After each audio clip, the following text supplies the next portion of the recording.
CCTV에 전 여친은 새벽 3시 김성수 집 문 앞에 갑자기 나타났다. 이 한 문장은 단순한 사건의 서술이 아니라 여러 인물의 감정과 관계, 그리고 그동안 쌓여온 시간의 무게가 한순간에 폭발하는 장면을 압축적으로 담고 있다. 새벽 3시라는 시간은 인간의 감정이 가장 약해지고 이성보다 감정이 앞서는 시기다. 대부분의 사람들이 깊이 잠들어 있는 이 시간에 누군가의 집 문 앞에 찾아온다는 것은 단순한 우연이나 충동이 아니라 오랜 시간 억눌려온 감정이 더 이상 통제되지 못한 결과라고 볼 수 있다. 전 여친이라는 존재는 이미 과거의 사람이지만 완전히 끝나지 않은 감정의 잔재를 의미한다. 특히 다시 생각해봐. 그 여자와 결혼하지 마라는 말은 단순한 질투나 미련을 넘어선 절박함이 담겨 있다. 이 말 속에는 나는 아직 너를 포기하지 않았다. 너의 선택은 틀렸다. 나는 여전히 너의 삶에 영향을 줄 수 있다는 복합적인 메시지가 내포되어 있다. 이 장면에서 가장 먼저 주목해야 할 인물은 김성수이다. 그는 이 상황의 중심에 서 있는 인물이지만 동시에 가장 큰 혼란을 겪고 있을 가능성이 높다. 과거와 현재, 그리고 미래가 한순간에 충돌하는 지점에 서 있기 때문이다. 전 여친은 그의 과거이며 현재의 여자친구는 그의 현재이자 미래다.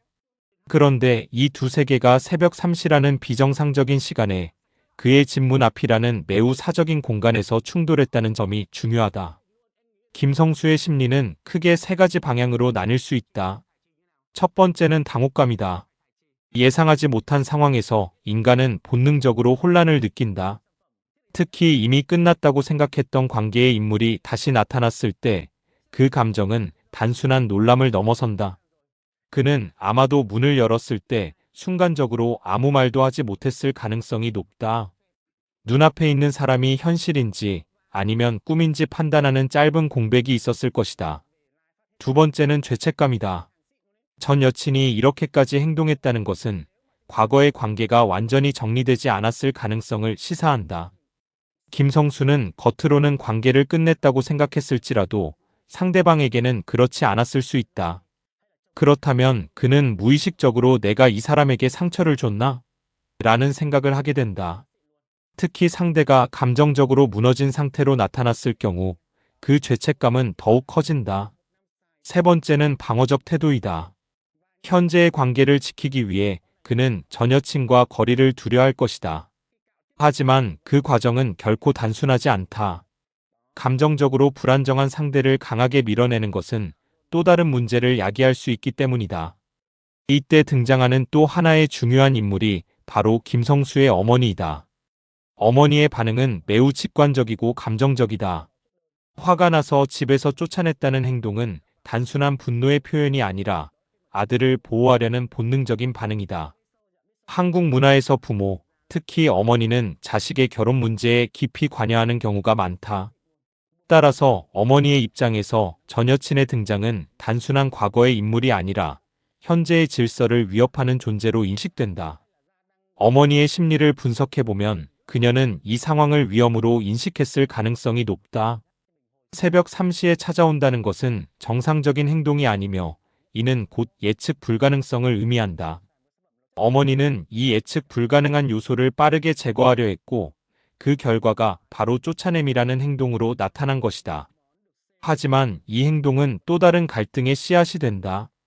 전 여친의 입장에서는 이미 감정적으로 극단에 몰린 상태에서 거부당했기 때문에 상처와 분노가 더욱 증폭될 수 있다.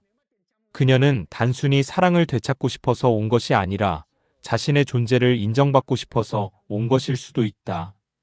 그런데 그 존재가 완전히 부정당했을 때 그녀의 다음 행동은 더욱 예측하기 어려워진다. 이제 현재의 여자친구, 즉 소윤의 입장을 살펴보자. 그녀는 이 사건에서 직접적으로 등장하지 않았지만 가장 큰 영향을 받는 인물이다. 전 여친의 한마디는 단순한 경고가 아니라 관계의 기반을 흔드는 요소다. 그 여자와 결혼하지 마라는 말은 곧 너는 잘못된 선택을 하고 있다는 의미이며 이는 소윤의 존재 자체를 부정하는 말이기도 하다. 소윤이 이 사실을 알게 되었을 때 그녀의 감정은 복잡하게 얽힐 것이다. 첫 번째는 불안이다. 왜 전 여친이 아직도 저렇게까지 집착하지? 라는 질문은 곧 혹시 아직 둘 사이에 뭔가 남아있는 건 아닐까? 라는 의심으로 이어질 수 있다. 두 번째는 상처이다.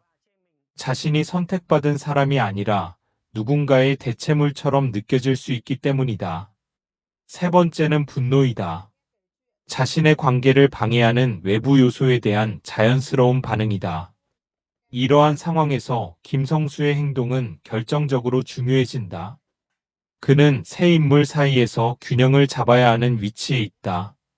만약 그가 애매한 태도를 보인다면 상황은 더욱 악화될 것이다.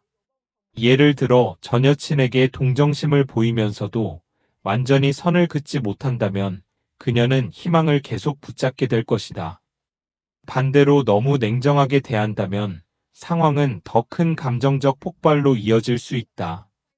따라서 김성수의 가장 이상적인 선택은 명확한 경계를 설정하는 것이다. 그는 전 여친에게 과거는 끝났으며 현재의 관계를 존중해야 한다는 메시지를 분명하게 전달해야 한다. 동시에 현재의 여자친구에게는 신뢰를 줄 수 있는 행동을 보여야 한다. 말보다 중요한 것은 행동이다. 그가 누구를 선택하고 있는지를 명확히 보여주는 것이 중요하다. 앞으로의 전개를 예측해보면 몇 가지 가능성이 존재한다. 첫 번째는 전 여친의 추가적인 행동이다. 그녀는 이미 한 번 극단적인 선택을 했기 때문에 다시 비슷한 행동을 할 가능성도 있다. 특히 감정적으로 정리가 되지 않은 상태라면 SNS나 지인들을 통해 관계에 영향을 주려 할 수도 있다. 두 번째는 소윤의 반응이다. 그녀가 이 상황을 어떻게 받아들이느냐에 따라 관계의 방향이 달라질 것이다. 만약 그녀가 김성수를 믿고 함께 문제를 해결하려 한다면 두 사람의 관계는 오히려 더 단단해질 수 있다. 반대로 불신이 커진다면 관계는 균열을 맞이할 수 있다. 세 번째는 어머니의 개입이다. 어머니는 이미 강한 반응을 보였기 때문에 앞으로도 적극적으로 상황에 개입할 가능성이 높다. 그녀는 아들의 결혼을 지키기 위해 더 강한 태도를 보일 수도 있으며 이는 또 다른 갈등을 만들어낼 수 있다. 결국 이 사건의 핵심은 선택이다. 김성수는 과거와 현재 사이에서 명확한 선택을 해야 하며 그 선택에 책임을 져야 한다.